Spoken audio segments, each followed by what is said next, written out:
देखो, अगर तुम्हारे भी कुछ बड़े सपने हैं, लाइक बड़े कॉलेजेस में जाना, अच्छे पैकेजेस उठाना वगैरह वगैरह, लेकिन अभी भी तुम सिर्फ बेड पर पड़े हुए स्क्रॉल कर रहे हो। पढ़ना तो है बट मन नहीं करता। अच्छा कॉलेज तो चाहिए बट मेहनत नहीं होती। अच्छा पैकेज तो चाहिए बट 5 मिनट बाद पढ़ूंगा। तुम सपने तो बहुत बड़े बड़े देख लेते हो बट मेहनत रद्दी बराबर भी नहीं करते। हाँ तुम ही नहीं, मैं भी ऐसा ही करता हूँ। पहले तो पढ़ने का मन नहीं करता, और मन को टालकर अगर पढ़ने के लिए बैठ भी जाओ दिन बहुत से बहुत आधे घंटे के लिए पढ़ पाते हैं। कभी कभी तो पढ़ते पढ़ते इंस्टाग्राम ओपन कर कर स्क्रॉल करना शुरू कर देते हैं। अगर तुम्हारी भी कुछ ऐसी ही हालत है देन तुम भी अपने स्टडीज को लेकर सीरियस होना चाहते हो देन प्लीज ये वीडियो एकदम एंड तक देख लेना, तुम्हारा ही फायदा है।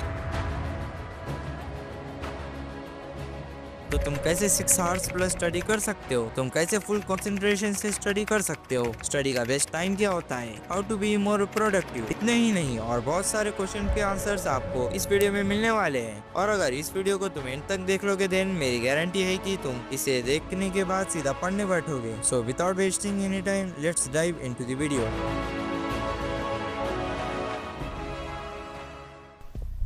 जिमनास्ट, एथलीट और हर कोई जो कि ट्रेनिंग या प्रैक्टिस करता है वो प्रैक्टिस और ट्रेनिंग से पहले एक चीज जरूर करता है and that is warm up. वो ट्रेनिंग से पहले अपनी बॉडी को वार्म करते हैं ताकि उनकी बॉडी उस ट्रेनिंग या प्रैक्टिस को झेल पाए, और इससे इंजरीज के चांसेस भी कम हो जाते हैं। बट इससे स्टडीज का क्या रिलेशन? देखो, तुम स्टडीज को सिर्फ स्टडीज की तरह मत लो, तुम स्टडीज को एज अ वर्क की तरह समझो। ऐसे सोचो कि तुम स्टडीज नहीं कर रहे हो, ऐसा सोचो कि तुम कुछ हेवी और कुछ हार्ड वर्किंग चीज करने जा रहे हो। जिस तरह एक जिमनास्ट और एथलीट वार्म अप करते हैं उसी तरह तुम्हें भी करना है, बट बॉडी का नहीं, अपने ब्रेन का। तुम्हें स्टडी करने से पहले अपने ब्रेन को ट्रेन करना है जिससे आप उम्मीद से ज्यादा पढ़ पाओ। इससे आप और भी ज्यादा प्रोडक्टिव हो पाओगे, इससे आप और भी अच्छे से फोकस्ड रह पाओगे, और द मोस्ट इम्पोर्टेंट ज्यादा जल्दी थकोगे भी नहीं। लेकिन हम ब्रेन का वार्म अप कैसे कर सकते हैं? So simple, first thinking about the result. देखो, ये सोचो कि अगर तुम अभी मेहनत कर लोगे या अभी स्टडी कर लोगे देन तुम्हें क्या क्या रिजल्ट्स मिलेंगे। लाइक आप आपका टारगेट पूरा कर लोगे, आप आपके चैप्टर्स कर लोगे,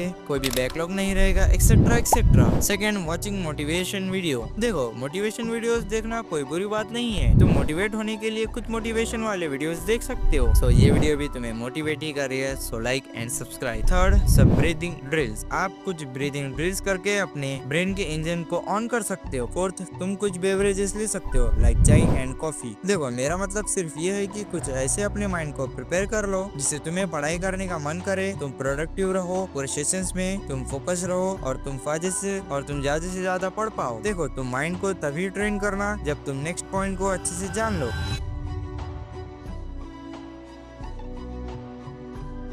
बहुत लोग अपना माइंड फ्रेश और स्टेबल नहीं रख पाते, दिन भर नींद में रहते हैं और दिन भर गुस्से में रहते हैं। अगर तुम भी इसी लूप में हो देन भाई स्टडीज से पहले अपना स्लीप शेड्यूल ठीक कर लेना। एक बार का स्टडी से इफेक्ट हुआ तो हुआ, बट आपकी हेल्थ पर कुछ भी इफेक्ट नहीं होना चाहिए। देखो, आपको एटलीस्ट मिनिमम 6 to 7 आवर्स की स्लीप लेना है और हो सके तो 8 आवर्स। हाँ पता है टाइम नहीं मिलता, लेकिन तुम्हें मैं बता दूं कि सब कुछ टाइम मैनेजमेंट ही है। सबके पास तुम्हारे जितने ही 24 आवर्स है, ये तुम पर डिपेंड करता है कि तुम उन 24 आवर्स को कैसे यूज कर सकते हो। Back to the topic. देखो, आपको 6 to 7 आवर्स की स्लीप तो लेना ही है, साथ ही साथ आप स्टडी करते करते या फिर पूरे दिन में छोटे छोटे नैप्स ले सकते हो लाइक 25 to 30 मिनट्स के, एंड इससे हम और भी ज्यादा प्रोडक्टिव और फोकस हो जाते हैं। स्लीप के साथ साथ हमें हमारी डाइट का ख्याल भी रखना है। डाइट मतलब सिर्फ बॉइल्ड चीजें और रूखा सूखा नहीं होता। डाइट का सही मतलब है हेल्दी ईटिंग, मतलब जो कुछ भी हेल्दी है वो डाइट में इंक्लूड होता है। तो ज्यादा से ज्यादा अच्छा और फ्रेश खाओ, फ्रूट्स खाओ एक्सेट्रा। बट तुम 8 आवर्स की स्लीप तभी ले सकते हो जब तुम्हारे पास ये तीसरा पॉइंट हो, एंड दैट इज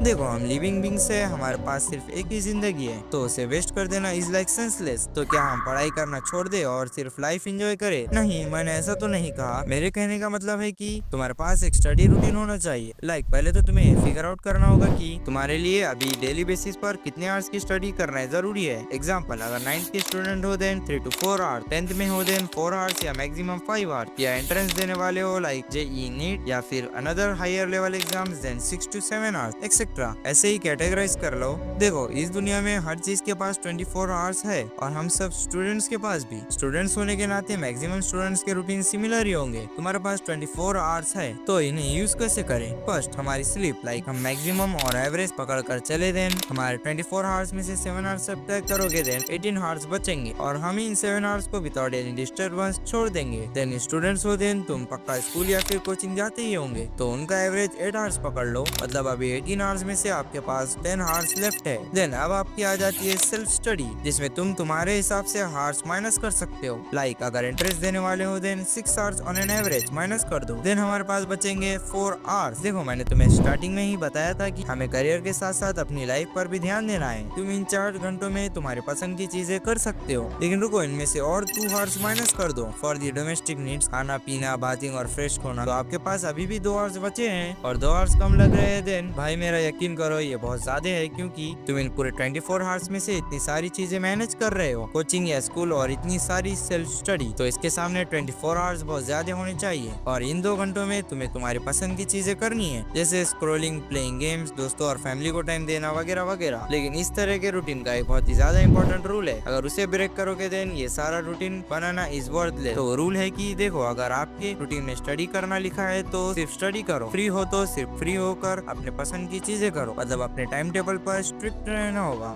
और जो चीज मेंशन्ड है बस वही करो और दूसरी चीजों पर उतना मत सोचो और फालतू की टेंशन भी नहीं लेनी है। देखो ये एकदम फ्लेक्सिबल होना चाहिए, मतलब अगर तुम्हारे एग्जाम चल रहे हैं देन वो बचे हुए 2 घंटे भी तुम एग्जाम प्रिपरेशन के लिए कर लो, मतलब तुम्हें तुम्हारे नीड्स एंड वांट्स के हिसाब से एक ऐसा रूटीन बनाना है। देखो मैं तुम्हें ऐसे ही बता सकता था कि स्कूल या कोचिंग से आने के बाद ये करना है, स्टडी अब करना है, तब करना है, एक्सेट्रा एक्सेट्रा, बट मैंने तुम्हें इस तरह से समझाया है क्योंकि पहली बात हर दिन सेम नहीं रहता और हर किसी के दिन अलग अलग होते हैं, बट सबके पास एक चीज सेम होती है, that are 24 hours. Study routine तो बना लेंगे बट लेजीनेस का क्या? So here is our next point, that is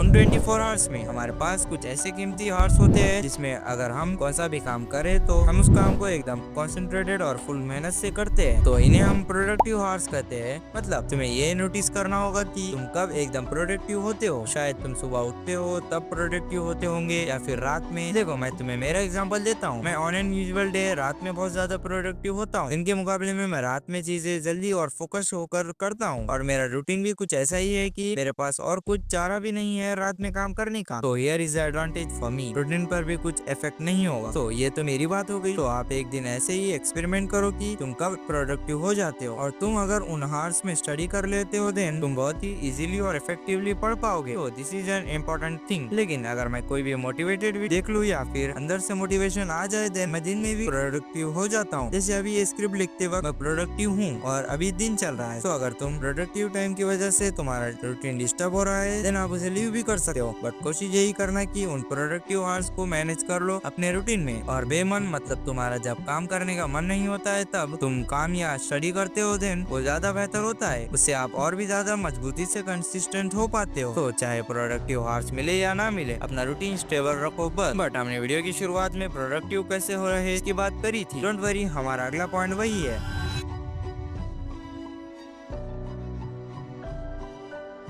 इसे जानने से पहले मेरा एक क्वेश्चन है, आखिर तुम्हें प्रोडक्टिव होना ही क्यों है? तुम कहोगे कि ताकि हम फोकस रह सके, इजीली और जल्दी टॉपिक समझ सके, जल्दी टायर्ड और बोर ना हो, एक्सेट्रा एक्सेट्रा। हाँ ये बात 100% सही है। पहले तुम्हें प्रोडक्टिव कैसे रहे ये बता देता हूँ। फर्स्ट अपने प्रोडक्टिव आवर्स में स्टडी करो, जिससे आप ऑटोमेटिकली प्रोडक्टिव हो जाओगे। सेकंड फ्रीक्वेंट ब्रेक्स और नैप्स लेते रहना बीच बीच में, आगे एनर्जी रिगेन हो सके और जल्दी टायर्ड और बोर फील ना। थर्ड पहले से ही अपने ब्रेन को ट्रेन या फिर वार्म अप करो, जिससे आगे स्टडी में हेल्प मिल सके। और तुम फ्रीक्वेंट ब्रेक्स के टाइम बेवरेजेस ले सकते हो, लाइक चाय एंड कॉफी, जो कि लिमिट में लेना, एक्सेट्रा एक्सेट्रा। ये सिंपल से रूल्स होते हैं प्रोडक्टिव बनने के लिए। बट मेरा तुमसे वापिस से वही सवाल है, why you want to be productive और what is the need to be productive. देखो तुम ये सोचो कि तुम कंसिस्टेंटली काम कैसे कर सकते हो, सिर्फ इस पर फोकस करो कि मैं डेली अपनी स्टडी कैसे कर सकता हूँ। आप डेली कुछ न कुछ स्टडी में टारगेट रखते होंगे, लाइक इतने टॉपिक्स पूरे करने हैं, इतना बैकलॉग पूरा करना है, एक्सेट्रा एक्सेट्रा। उन्हें कैसा पूरा कर सकते हो? आप बस स्टडी करने पर फोकस करो और अपने रूटीन को कंसिस्टेंटली फॉलो करो बस। देखो अगर तुम स्टडी कर भी रहे हो देन वो तुम्हारे कुछ भी काम नहीं आने वाली है अगर तुम नेक्स्ट पॉइंट को नहीं समझोगे,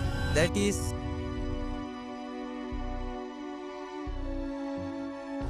पहला, तुम्हें रिविजन लेने हैं, मतलब जो तुम पढ़ चुके हो उसे रिवाइज करो। देखो मेरा एग्जांपल वापस ले लो। मैं भाई क्लास में एकदम फोकस होकर क्लास अटेंड करता हूँ और मुझे क्लास बहुत अच्छे से समझ आती है, बट रिवाइज नहीं करने की वजह से मैं अगले ही दिन वो सब भूल जाता हूँ। तो इसका मैंने बहुत ही अच्छा सॉल्यूशन निकाला है, दैट इज मैं कोचिंग से आते ही चीजें रिवाइज कर लेता हूँ। इससे मैं हर एक क्लास अच्छे से समझ पाता हूँ। तो आप भी डेली बेसिस पर, वीकली बेसिस पर और मंथली बेसिस पर रिवीजन करते रहो, इससे तुम चीजें जल्दी भूलोगे नहीं। सेकंड इज, तुम अपनी स्टडीज के जितने भी हार्स होते हैं उन्हें सेशंस में डिवाइड कर दो। लाइक अगर 6 आवर्स स्टडी करते हो तो 2.5 घंटे के 2 सेशंस रख सकते हो और 1 घंटे का एक रिवीजन सेशन, और इन सेशंस के बीच तुम ब्रेक्स भी ले सकते हो। Third is test. तुम वीकली और मंथली बेसिस पर एक टेस्ट रख सकते हो, जिससे तुम्हें भी पता चलेगी भाई तुम जो पढ़ रहे हो वो तुम्हें आता भी है, और इससे आपको आपकी काबिलियत भी पता चलती है। तो हर वीक एक ना एक टेस्ट दो ही दो। So here we are to the end of the video. अगर तुम्हें भी मेरी बताई हुई चीजों से सच्ची कुछ इन्फॉर्मेशन मिली है देन अपने रिव्यूज कमेंट सेक्शन में देना, और एक गिफ्ट के तौर पर लाइक और सब्सक्राइब भी कर सकते हो। बट रुको, तुम एकदम सीरियस वाले स्टूडेंट हो देन तुम मेरी ये वीडियो 100% देखो, तुम्हें बहुत इंफॉर्मेशन मिलेगी करियर ऑप्शंस के बारे में। तो इस वीडियो को जरूर देखो।